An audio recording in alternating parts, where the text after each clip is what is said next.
आज की कक्षा में आप सबका स्वागत है। इसके पहले वाली क्लास में मैंने आपको लकार के बारे में बताया था।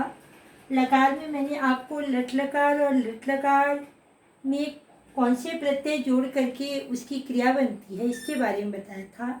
आज मैं आपको लंग लकार यानी भूतकाल के बारे में बताने वाली हूँ। तो चलिए हम लोग शुरू करते हैं। सबसे पहले लंग लकार भूतकाल है क्या? तो क्रिया के जिस रूप से यह पता चले कि कार्य बीते हुए समय में हो चुका है, यानी कार्य जो है समाप्त हो चुका है, पूरा हो चुका है, उसे भूतकाल या लंग लकार कहते हैं। अब पहचानेंगे कैसे हम कि कौन सा वाक्य जो है, कौन सा क्रिया लंग लकार की है? तो पहचान है कि हिंदी के जिस वाक्य में मुख्य यानी प्रधान क्रिया के अंत में या, ये, ई या था, थे, थी हो तो उसे भूतकाल या लंग लकार की क्रिया कहते हैं। जैसे वह गया, इस वाक्य में मुख्य क्रिया गया है। कर्ता कौन सा काम कर रहा है? तो जाने का। और गया के अंत में या है, यानी कि जाने का काम हो चुका है। उसी प्रकार से एक राजा था, राजा था, आज वह नहीं है। तो इस तरह के जब वाक्य हों तो वो भूतकाल के वाक्य कहलाते हैं। अब संस्कृत में भूतकाल यानी लंग लकार की क्रिया बनाने के लिए हमें मूल धातु के साथ क्या परिवर्तन लाना पड़ता है, इसके बारे में हम लोग देखेंगे। तो यहाँ देख रहे हैं आप, लिखा है कि संस्कृत में लंग लकार की क्रिया बनाने के लिए मूल धातु के पहले अ जोड़ा जाता है।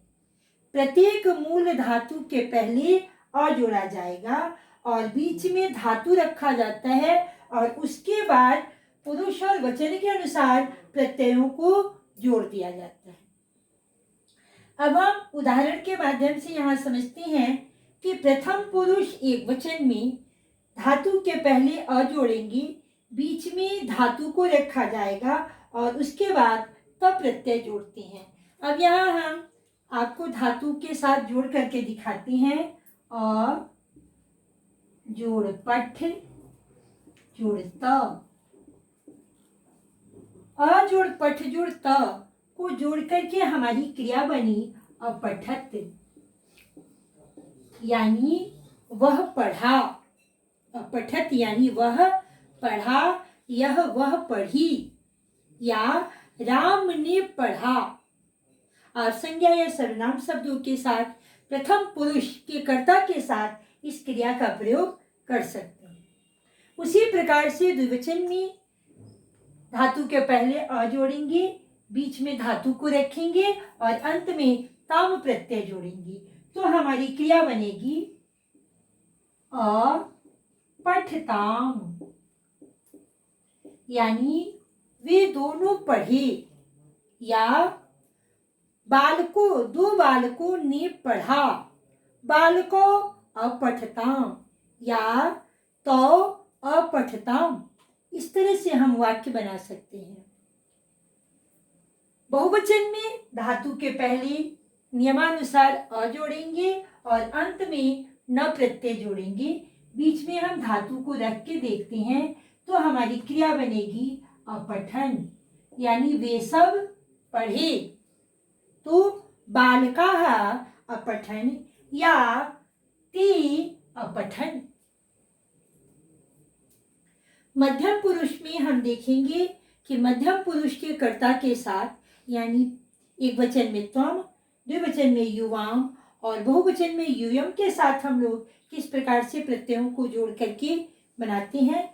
तो धातु के पहले नियमानुसार अ जोड़ा जाएगा, बीच में धातु को रखेंगे और उसके बाद ये जो क्रिया बनेगी हो जाएगा अपठः, यानी तुमने पढ़ा। द्विवचन में हम देखेंगे बीच में धातु को रख के तो हमारी क्रिया बनेगी अपठतम, यानी तुम दोनों ने पढ़ा। और बहुवचन में मूल धातु को रखेंगे बीच में तो हमारी क्रिया बनेगी अपठत, यानी तुम सब ने पढ़ा। अगर इसका वाक्य में हमें प्रयोग करना हो या संस्कृत अनुवाद करना हो तो हमारा अनुवाद होगा त्वम अपठः, तुमने पढ़ा, युवाम अपठतम, तुम दोनों ने पढ़ा, और यूयम अपठत, तुम सब ने पढ़ा। जब हम लंग लकार की क्रिया बनाते हैं तो छात्र कंफ्यूज हो जाते हैं हलंत के कारण। आप देख रहे हैं कि प्रथम पुरुष एक वचन में हलंत दिया हुआ है, जबकि मध्यम पुरुष बहुवचन में हलंत नहीं है। ये माइनर सा अंतर छात्रों को याद रखना पड़ता है, नहीं तो अर्थ में बहुत बड़ा परिवर्तन हो जाता है। अब हम लोग उत्तम पुरुष में गौर करेंगे। उत्तम पुरुष में नियमानुसार धातु के पहले अ जोड़ा जाएगा, बीच में मूल धातु को रखेंगे तो हमारी क्रिया बनेगी अपठम, यानी मैंने पढ़ा। अहम अपठम, मैंने पढ़ा। द्विवचन में देखेंगे, उत्तम पुरुष द्विवचन में तो होगा अपठाव, हम दोनों ने पढ़ा। और बहुवचन में मूल धातु को रखेंगे नियमानुसार, धातु के पहले अ जोड़ के और आम प्रत्यय लगा करके तो हमारी क्रिया बनेगी अपठाम। तो इस प्रकार से हम इन प्रत्ययों को जोड़ करके लंग लकार की क्रिया बना सकते हैं। अब इसके बाद हम आपको लोट लकार के बारे में बताएंगे।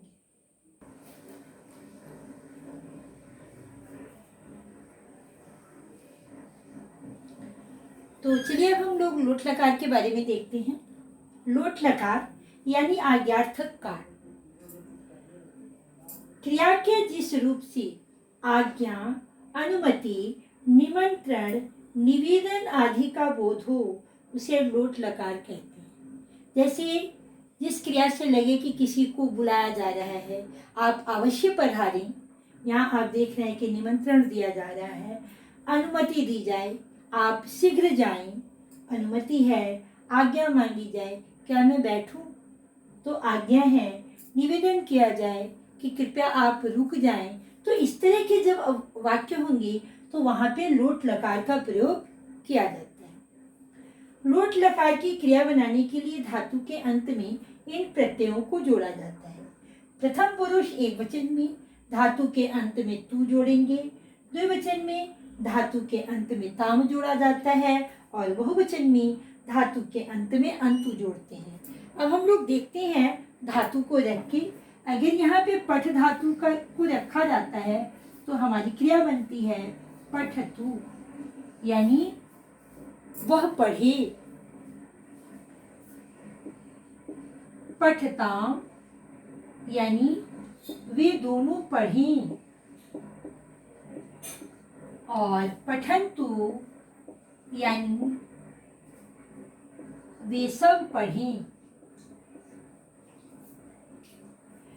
प्रथम पुरुष के कर्ता के साथ बालक पढ़े, बालकः पठतु, दो बालक पढ़े, बालकौ पठताम्, सभी बालक पढ़े, बालकाः पठन्तु। इस प्रकार से संज्ञा और सर्वनाम शब्दों के साथ प्रथम पुरुष एक वचन, द्विवचन और बहुवचन में इन प्रत्ययों को जोड़ करके वाक्य में प्रयोग किया जा सकता है, या फिर लोट लकार का धातु रूप चलाया जा सकता है। अब हम लोग चलते हैं मध्यम पुरुष में। तो यहाँ पे अगर पठ धातु को रखते हैं तो हमारी क्रिया बनती है पठ। मध्यम पुरुष के कर्ता के साथ पठ का प्रयोग होगा एक वचन में, जैसे त्वम पठ। द्विवचन में हमारी क्रिया बनेगी पठताम, और बहुवचन में बनेगी पठत। अब मध्यम पुरुष के कर्ता के साथ एक बार इसका प्रयोग हम लोग देख लेते हैं। त्वम पठ, युवाम पठताम, यूयम पठत। त्वम पठ यानी तुम पढ़ो, युवाम पठताम तुम दोनों पढ़ो, और यूयम पठत तुम सब पढ़ो। बहुवचन उत्तम पुरुष एक वचन में पठ धातु को रखेंगे तो हमारी क्रिया बनेगी पठानी, यानी मैं पढ़ूं, मैं पढ़ूं। द्विवचन में पठाव, हम दोनों पढ़ें, और बहुवचन में पठाम, यानी हम सब पढ़ें। तो इस प्रकार से हम लोग कर्ता के साथ इसका प्रयोग देख लेते हैं। अहम पठानी, मैं पढ़ूं, आवाम पठाव, हम दोनों पढ़ें, वयम पठाम, हम सब पढ़ें। अब मैं आपको विधिलिंग यानी चाहिए अर्थ में बताऊंगी। अब हम लोग चलते हैं विधिलिंग यानी चाहिए अर्थ के बारे में देखते हैं।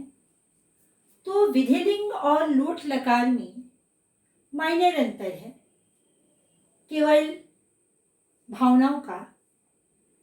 लोट लकार में दृढ़ता पूर्वक अनुमति दी जाती है, यानी शक्ति के साथ आप बैठिए, पूरी शक्ति के साथ। लेकिन विधिलिंग में विनती पूर्वक, कृपया आप बैठें। तो जब नम्रता पूर्वक आज्ञा, अनुमति, निमंत्रण और निवेदन आदि का बोध हो, वहां पे विधिलिंग का प्रयोग होता है। माइनर अंतर केवल इतना है कि विधिलिंग में नम्रता पूर्वक, पूरी शालीनता के साथ, अनुनय पूर्वक कहा जाता है। अब हम लोग विधिलिंग की क्रिया बनाने के लिए धातु के अंत में प्रथम पुरुष एक वचन में एत जोड़ते हैं, द्विवचन में एताम जोड़ते हैं, और बहुवचन में एयुः जोड़ते हैं। मध्यम पुरुष एक वचन में ये है, एतम, एत, और उत्तम पुरुष में एम, एव और एम जोड़ते हैं। अब हम इसके साथ धातु को जोड़ करके आपको बताते हैं। यहाँ पे अगर हम पठ धातु का प्रयोग करते हैं, पठ धातु, तो हमारी क्रिया बनेगी प्रथम पुरुष एक वचन में पठित, यानी उसे पढ़ना चाहिए। आपको सलाह दिया जा रहा है। लेकिन लोट लकार में आप देखेंगे कि वह पढ़े, एकदम आपसे शक्तिपूर्वक कहा जा रहा है कि अब पढ़िए, वह पढ़ी। और आप विधिलिंग में देख रहे हैं पठित, यानी उसे पढ़ना चाहिए।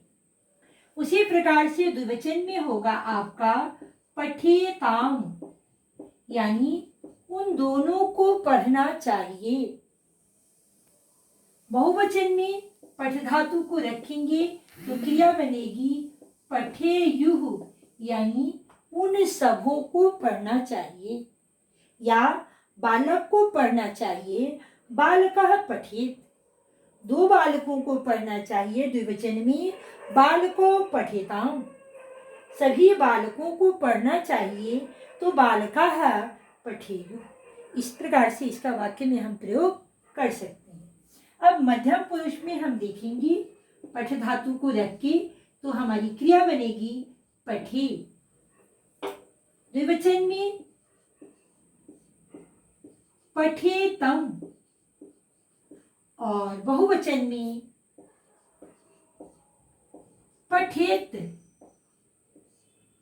इसका अब हम मध्यम पुरुष के कर्ता के साथ प्रयोग करके देखते हैं। एक वचन में तुम पठे, तुमको पढ़ना चाहिए, युवाम पठेतम, तुम दोनों को पढ़ना चाहिए, और यूयम पठेत, तुम सबको पढ़ना चाहिए।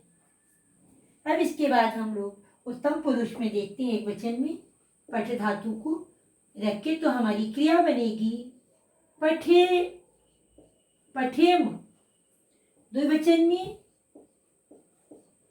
पठेव, और बहुवचन में पठेम। अब इसका हम उत्तम पुरुष के कर्ता के साथ वाक्य में प्रयोग करके देखते हैं।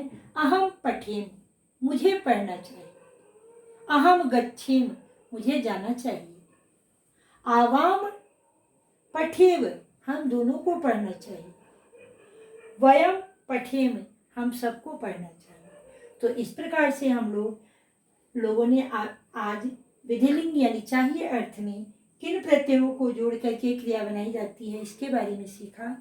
मुझे उम्मीद है कि मेरा यह प्रयास आपके लिए लाभकारी सिद्ध होगा। अगर आपको मेरा ये वीडियो पसंद आए तो आप इसे लाइक कीजिएगा, सब्सक्राइब कीजिएगा, ज़्यादा से ज़्यादा शेयर कीजिएगा ताकि लोग इसका फ़ायदा उठा सकें, और नोटिफिकेशन ऑन रखिएगा ताकि मैं जब अगला वीडियो अपलोड करूं तो आप उसे सबसे पहले देखें। धन्यवाद।